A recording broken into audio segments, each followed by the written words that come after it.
In this video, I will show you how you can close all tabs in Safari on any iPad. Now there are two methods to do so. For the first method, just go to Safari, then open the tab section. Now after you open the tab section, now from here just swipe to the left on each tab to close it. Now this method is good if you have a few tabs opened, but if you have a lot of tabs, this can be inconvenient. Now to close all tabs at once, just go to your home screen and open Settings. Under Settings, just scroll down and tap on Apps. From this app list, just look for Safari, then tap on it.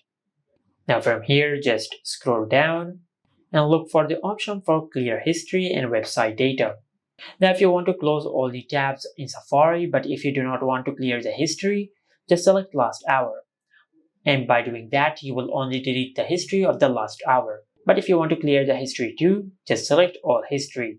Now to close all the tabs, just make sure you enable Close All Tabs. After you do that, then just tap on Clear History.